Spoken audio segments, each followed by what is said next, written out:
तो बच्चों हम आपके साथ कुछ और टाइम वैल्यू मनी पर क्वेश्चंस करने जा रहे हैं। तो टाइम वैल्यू मनी के बेस पर एक्स्ट्रा क्वेश्चंस, कौन सा क्वेश्चन दिया था अभी मैंने आपको? पहले 9 क्वेश्चन, अच्छा 8 क्वेश्चन भी दिया था, राइट 8 क्वेश्चन दिया था। 8 क्वेश्चन कर लिया आप लोगों ने। तो आपको क्या लगता है 8 क्वेश्चन मुझे करेंगे या नहीं? पक्का? ओके।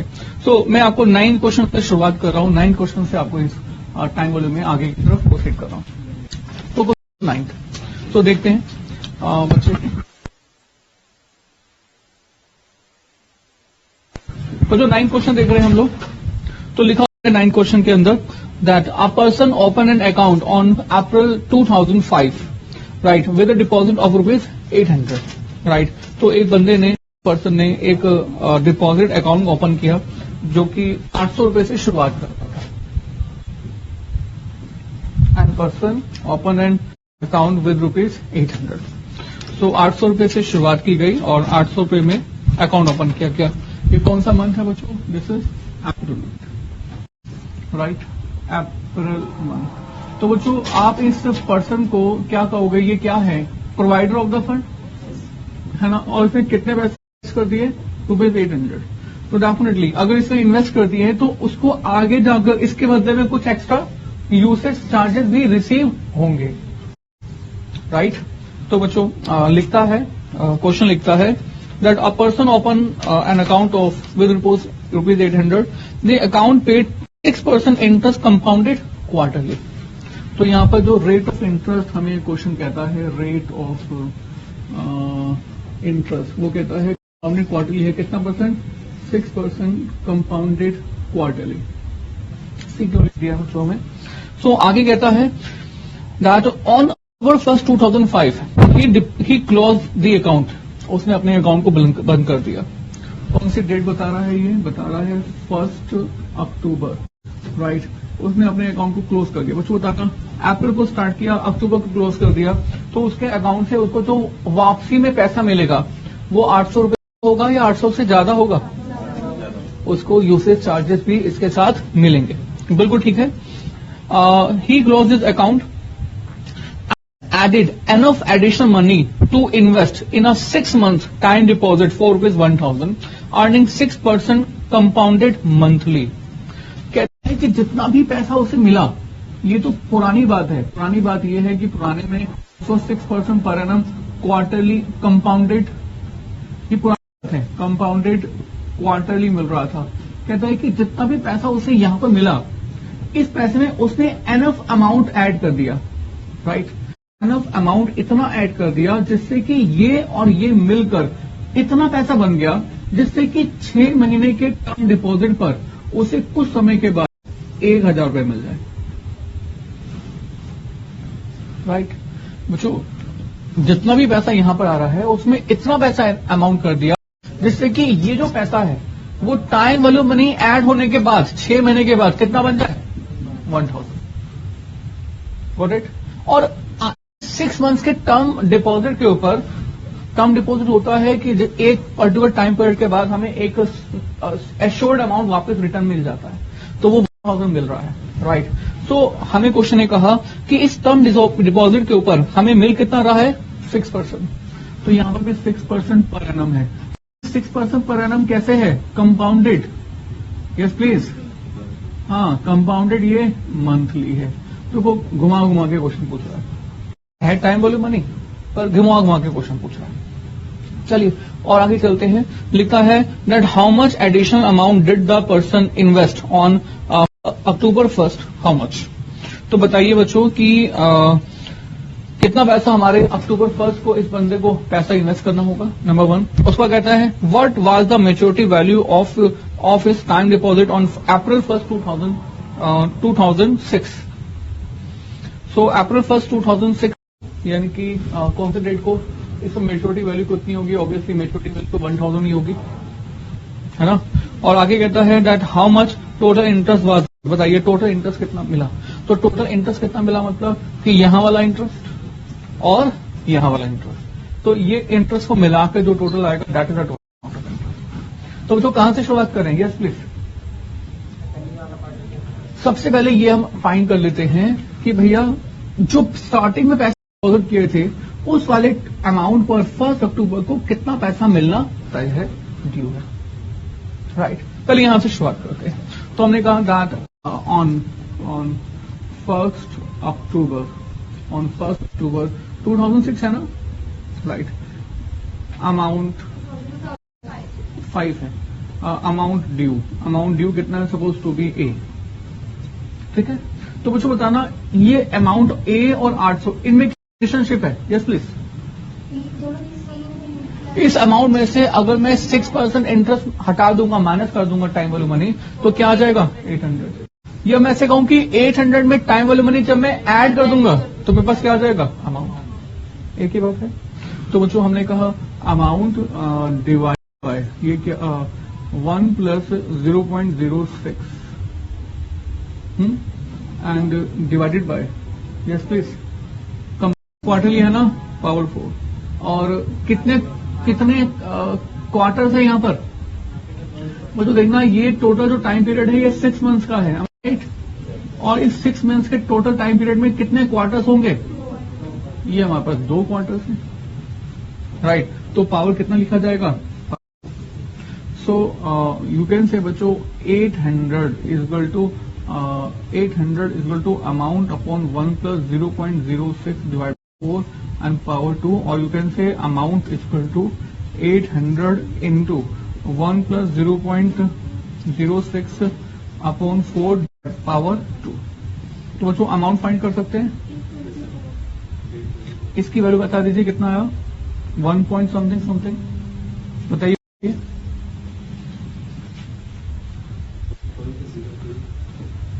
वन 1.030225। तो ये अमाउंट आ गया बच्चे, मल्टीप्लाई कर दिया आपने, and this amount is, yes please, 8201818, right. तो बच्चों इस 800 रुपए की वैल्यू 1 अक्टूबर को हमें कितनी मिलेगी, 824.18, राइट। सो ये हो जाएगा 824.18। 1000 रुपीज टोटल है या मेच्योरिटी वैल्यू है, जस्ट 1 मिनट।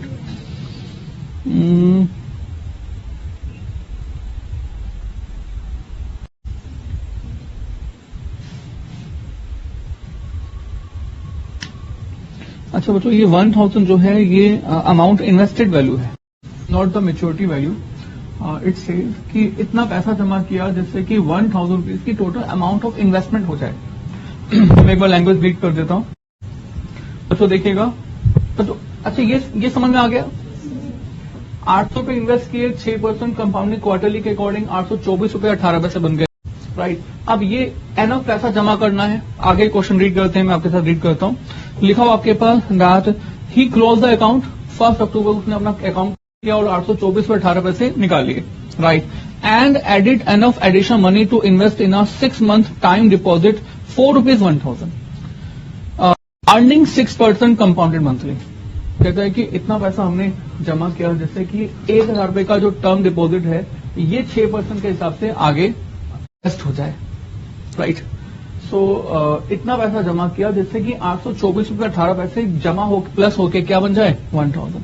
तो कितना पैसा और प्लस एडिशन करना होगा, difference between this two, right. तो बच्चों यही हमारा क्वेश्चन नंबर फर्स्ट पार्ट भी है, राइट। हमने कहा दैट टर्म डिपॉजिट जो है वो 1000 रुपए का है, right. And balance in account, तो अकाउंट में जो हमारे पास बैलेंस है वो कितने रुपीज का है, 824.18, right. And remaining amount to be deposited. तो हमें और जमा करना, डिफरेंस, यस प्लीज बताइए 175.82। तो जो इतना पैसा हमें और डिपॉजिट करना होगा जिससे कि हमारी इन्वेस्टमेंट जो है 1000 की हो जाएगी, राइट। तो जो अब हमारी इन्वेस्टमेंट कितनी हो गई है 1000। अब इस 1000 के ऊपर हमें 6% के हिसाब से कंपाउंडेड मंथली कितना पैसा मिलेगा ये हमें फाइंड करना है। Can we do this? Right, find out. तो बच्चों हमें सेकंड पार्ट कहता है maturity value we have to find out.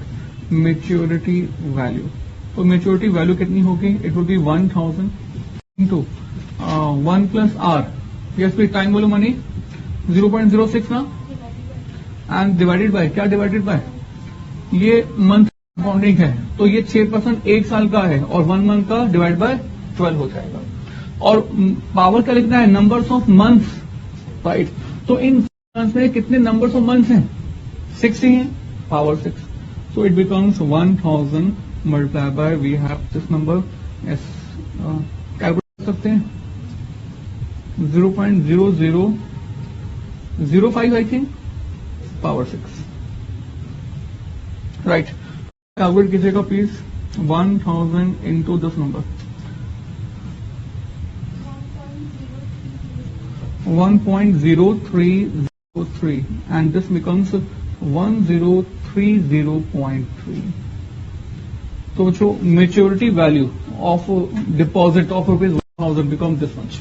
और ये कौन सी डेट की मेच्योरिटी वैल्यू है बच्चों? ब्रैकेट में लिख देते हैं, कौन सी डेट की? 1 अप्रैल 2000, यस प्लीज, 6 की, राइट। तो बच्चों इसको भी हटा देते हैं। लास्ट वाला पार्ट हाँ जी, लास्ट वाला पार्ट, ये मेच्योरिटी वैल्यू हो गई 1030.30, राइट। तो वो लास्ट वाला पार्ट क्या है? Find the total amount of interest. तो इंटरेस्ट बताइए, यस प्लीज। 800 जो जमा किए थे वो 824 हो गए, तो यहां पर जो इंटरेस्ट है वो है 24.18, राइट। यहां पर 1000 जमा किए थे जो कि कितने हो गए? 1030.30। तो यहां पर इंटरेस्ट का कंपोनेंट है 30.30। तो how much total interest component is there? Add कर देंगे, है ना। सो ऐड कर दिया जाएगा बच्चों। तो ऑफ दिस लिखते हैं that the third part of the question and total interest component is to rupees, difference between ऐसे लिख सकते हैं 824.18 माइनस कितना है 800 प्लस ये बन जाता है 1030.30 माइनस कितना है 124.18 एंड हेयर कितना है 30.30। यस प्लीज, क्या बताया आपने? 48 सिंपल। तो बच्चों मैंने आपको 9th क्वेश्चन करवा दिया, ठीक है। आफ्टर दैट क्वेश्चन नंबर, अच्छा क्वेश्चन नंबर 10th भी देखिए।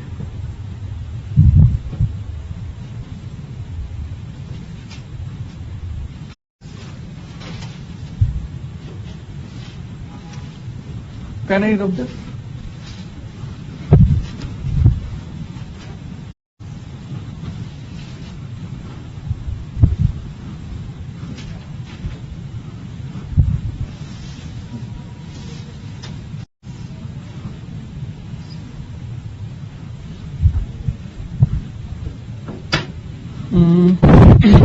इसके बाद बच्चों ध्यान दीजिए, हमें फाइंड करना है इफेक्टिव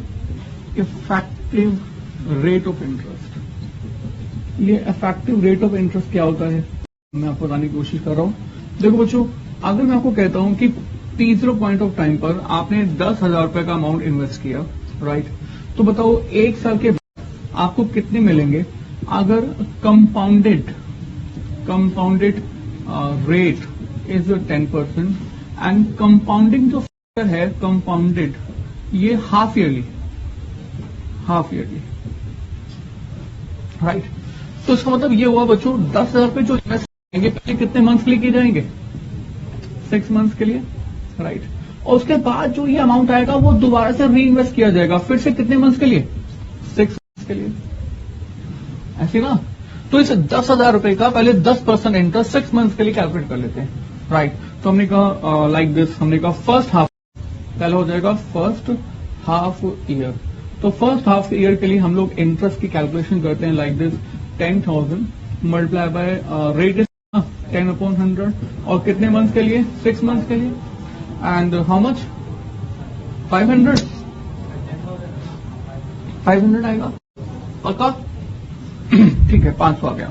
तो बच्चों अब हम सेकेंड हाफ की जब बात करेंगे तो सेकेंड हाफ के अंदर हम जो इंटरेस्ट की calculation you know this very well कि वो अब हम 10,000 पे नहीं किस पर कैलकुलेट करेंगे 10,500 पर। यही तो कंपाउंडिंग इफेक्ट है, हर बार का इंटरेस्ट वाले प्रिंसिपल में ऐड हो जाता है, ऐड कर दिया। तो 10,500 का 10% into 6/12 yes please how much 525 right. तो बच्चों अगर मैं अब पूरे साल की बात करूं प्लीज ध्यान से, पूरे साल की बात करूं तो टोटल इंटरेस्ट कितना है, टोटल इंटरेस्ट तो टोटल इंटरेस्ट जो है वो है 500 जमा 525 एम आई राइट। ये हो जाएगा 1,025। एक साल का इंटरेस्ट है 1,025। अगर इस 1,025 को मैं बेस के साथ एक बार कैलकुलेशन में लेके आऊं तो इंटरेस्ट आपके पास परसेंटेज इंटरेस्ट ये कितना बन जाएगा, it will be 1025 divide by base 10,000 into 100। तो मीन्स एक्चुअल जो इफेक्टिव रेट है वो 10.25% बन रहा है अगर मैं पर एनम की फॉर्मेट में फाइंड करूं तो। जबकि कंपाउंडिंग हाफ ईयरली के अकॉर्डिंग रेट 10% है, पर अगर मैं कंपाउंडिंग एनुअली करूं तो ये रेट 10% नहीं बल्कि 10.25%। बहुत सारे जो बैंक्स होते हैं जब वो फिक्स डिपॉजिट का रेट बताते हैं तो गाइडलाइंस है आरबीआई की, जब भी आप फिक्स डिपॉजिट का रेट बताएंगे तो क्वार्टरली बताएंगे, कंपाउंडिंग क्वार्टरली बताएंगे राइट। रेट तो पूरे साल का बताएंगे पर कंपाउंडिंग क्या होना चाहिए क्वार्टरली। तो वो कंपाउंडिंग क्वार्टरली बताते हैं कि भाई रेट 9% है, पर ब्रैकेट में ये भी लिख देते हैं कि इफेक्टिव रेट 9.25 या 9.35 राइट। तो वो 9.35 इफेक्टिव रेट क्या बन रहा है 1 ईयर के रिस्पेक्ट, बेस अमाउंट के रिस्पेक्ट से 1 ईयर में एक्चुअल में इंटरेस्ट कितना मिलेगा 10.25। एक्स्ट्रा 0.25% जो आया वो किस रीजन से आया, because of the compounding effect right. अब सर इसी नंबर को इफेक्टिव रेट को अगर मुझे कैलकुलेट करना है तो इस इफेक्टिव रेट को मैं एक फॉर्मूले की हेल्प से भी फाइंड कर सकता हूं और ये फॉर्मूला कुछ इस तरह से है। यहां पर जो आई लिखा हुआ है आपके पास, यहां पर आई बोले तो rate of interest per annum right, and n stand for the compounding effect right. और तो कुछ है ही नहीं। मैंने कहा बच्चों इसी क्वेश्चन के अंदर आपके पास 1 प्लस आई एक साल का रेट कितना था 10%, तो मैंने रिप्लेस किया 0.10 राइट डिवाइड बाय एन क्या है कंपाउंडिंग इफेक्ट पर एनम। एक साल में कितनी बार कंपाउंड हो रहा है, तो कितना कंपाउंड हो रहा है 2 बार। So I will replace here divide by 2 power compounding effect n यानी कि 2 -1 itself we have this. So can we calculate this? Obviously yes, we can calculate this. 1 plus 0.05 power 2 minus 1. Yes please. 1.1025 minus 1 and this is 0.1025 और ये 0.1025 का मतलब क्या हुआ बच्चों 10.25%। तो इस वाले फॉर्मूले से आपके पास कभी भी इंटरेस्ट रेट अगर कंपाउंडिंग हाफ ईयरली हो क्वार्टरली हो तो इसको इफेक्टिव रेट में हम कन्वर्ट सकते हैं। Yes copy this very fast, बहुत जल्दी से कॉपी कीजिएगा। उसके बाद देखिएगा question number 10।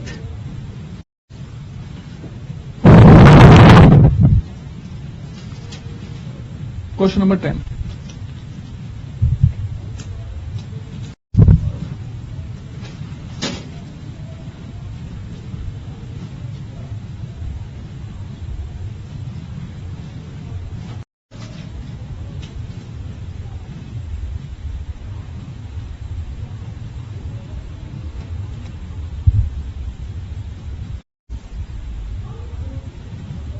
Can I rub this?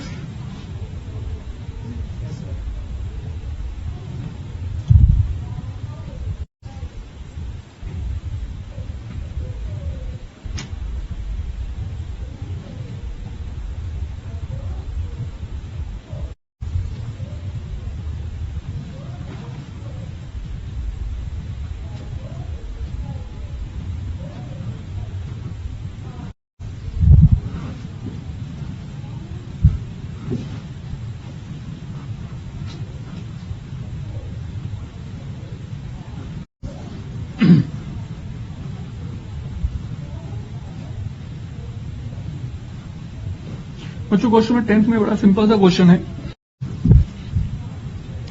कि if the interest is 10% payable quarterly find the effective rate of interest. फिर से if the interest 10% payable quarterly, so आपके पास आर है और जो ये 10% है वो पर एनम, ये है कैसे कंपाउंडिंग। ये कंपाउंडिंग कैसे है? कंपाउंडिंग क्वार्टरली, ठीक है। अगर कंपाउंडिंग क्वार्टरली है तो आपको करना क्या है? आपको yes please, you have to find out the effective rate of interest. तो आपको effective rate of interest find करना है, effective rate of interest. So this is we have to find out, right. तो कैसे फाइंड करेंगे? Let us talk about. तो इस purpose के लिए हमने कहा like this, effective rate of interest, मतलब कि ये इंटरेस्ट हमारे 1 ईयर की फॉर्मेट में कितना है। सो क्या सीखा हमने? 1 plus i n power n minus 1। I stand for the rate of interest per annum and n stand for the compounding effect in 1 year. Power n तो यहां पर है ही। तो स्टार्ट दिस 1 प्लस आई बोले तो 0.10 अपॉन एन। क्वांटरली है ना compounding, तो एक साल में कितनी बार कंपाउंड हो रहा है? 4 बार। तो पावर भी 4 और -1। तो I think this can be calculated with you. कितना होता है बच्चों?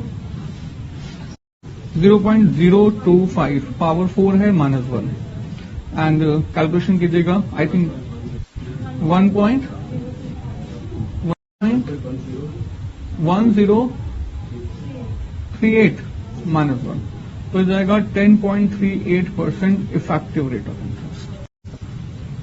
इफेक्टिव रेट ऑफ इंटरेस्ट मतलब एक साल में जो इंटरेस्ट मिल रहा है दैट इज 10.38%। अगर हम कंपाउंडिंग ईयरली की बात करें तो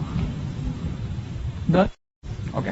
तो बच्चों इसके बाद can I of this okay good.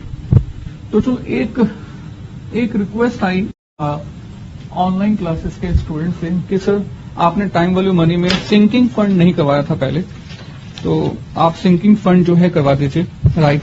तो जो सिंकिंग फंड का जो मेथड है कुछ डिफरेंट नहीं है, राइट। सिंकिंग फंड भी नॉर्मल क्वेश्चंस की तरह से ही यूज होता है, कैलकुलेट होता है, राइट। पर हाँ नाम अलग है ना। क्या नाम लिखा हुआ है? Sinking fund, right.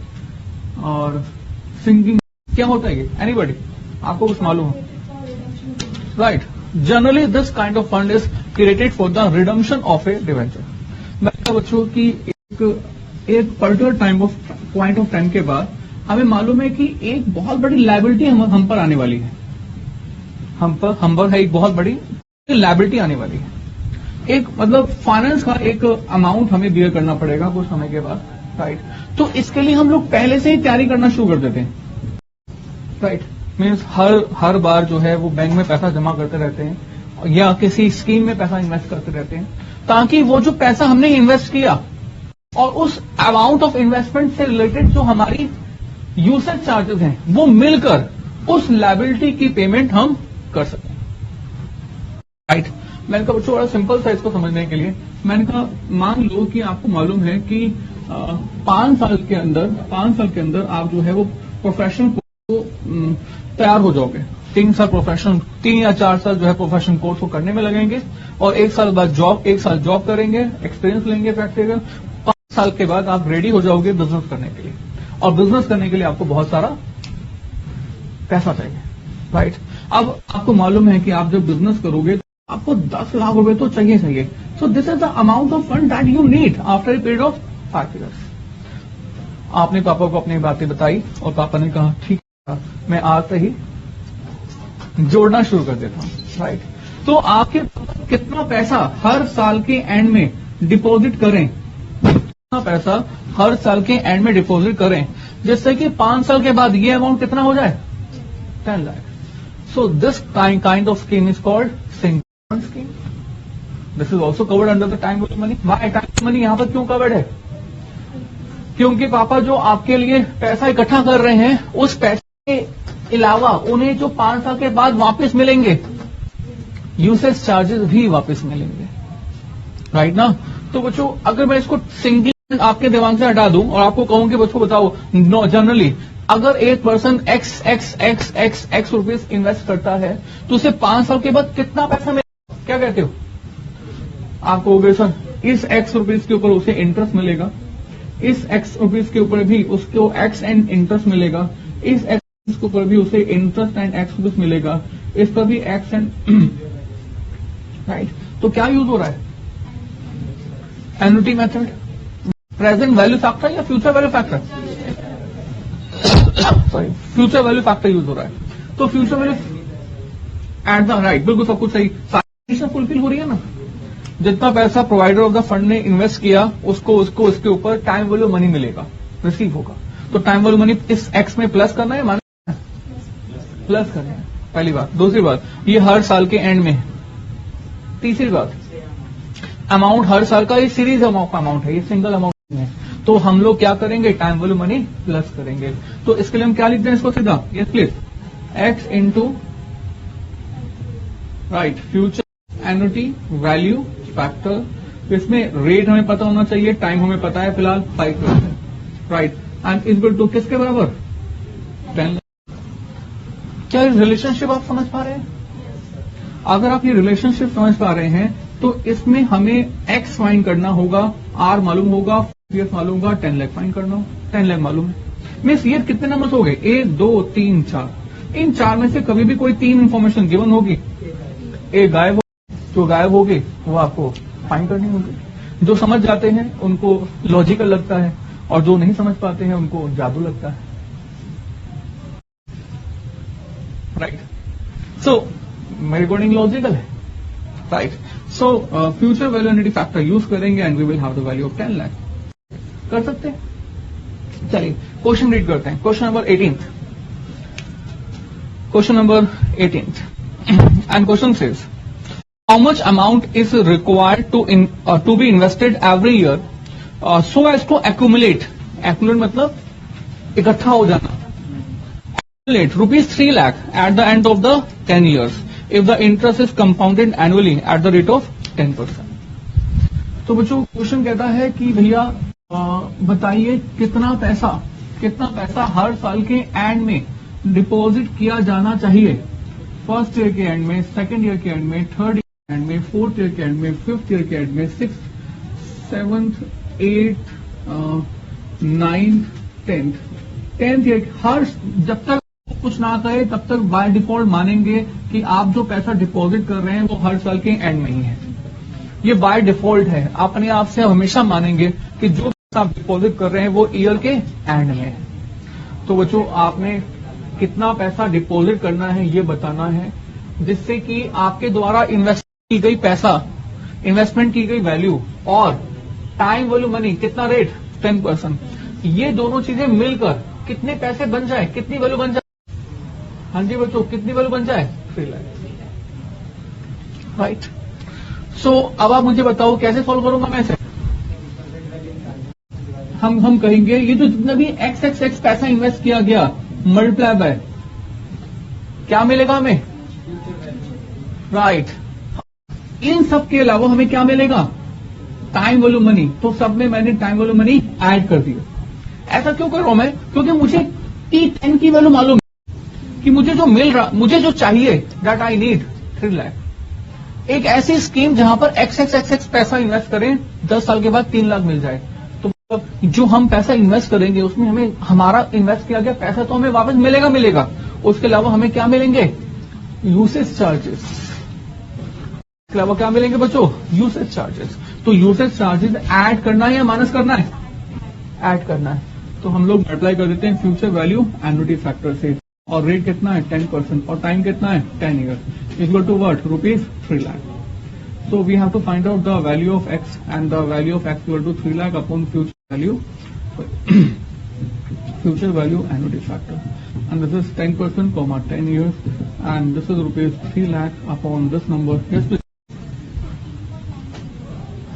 15.937, and this is the value of installment. Yes, please.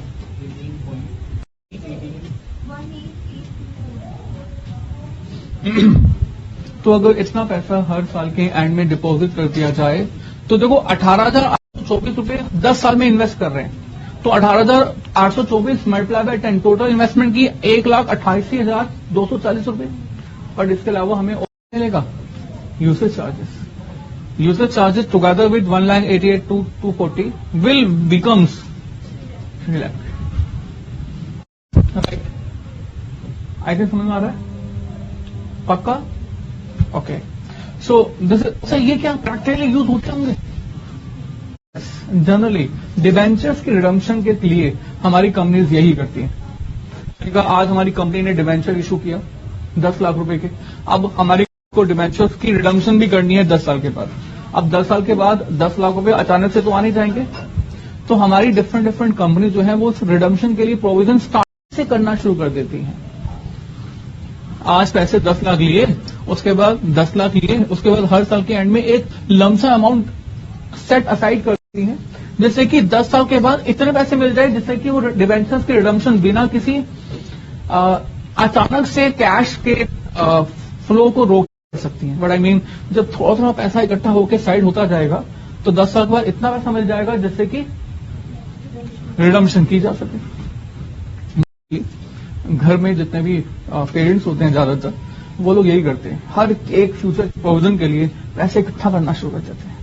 ये बेटी की शादी के लिए है, ये बेटे के बिजनेस के लिए है, ये जो है इसकी स्टडी के लिए है, ये जो इसके लिए है, राइट ना। सो वो क्या कर रहे हैं? Sinking fund, right. तो जो time value money is included in every kind of investment plan. Insurance companies पहले पैसा ले लेती हैं, फिर एक समय के बाद पैसा वापस कर देती हैं। तो वापस पे कर देती है तो आपको ज्यादा पैसा क्यों देती हैं? Value money, usage charges. आप लोन लेते हो, लोन लेने के बाद फिर उनको धीरे धीरे करके वापस पे करते जाते हो, पर जो वापस पेमेंट करते हो तो क्या एक्स्ट्रा अमाउंट पे करते हो। तो जो ये एक्स्ट्रा अमाउंट है ये क्या है? Usage charges. क्योंकि यहां पर लोन लिया आपने, आपका कैश इनफ्लो पहले हुआ, आपका जो आउटफ्लो बाद में होगा वो आपके इनफ्लो से ज्यादा होगा। अगर आप जो है यूजर ऑफ द फंड हो तो आप इंटरेस्ट पे करोगे, अगर सामने वाला यूजर ऑफ द फंड है तो सामने वाला यूजर चार्जेस पे करेगा। इन्हीं सब चीजों को समझते हुए we have to do the topic time value remaining question, right. तो जो सारे क्वेश्चंस ट्राई करने हैं आपको, सारे क्वेश्चंस, और उसके ठीक है सारे क्वेश्चन ट्राई करने हैं। Thank you very much.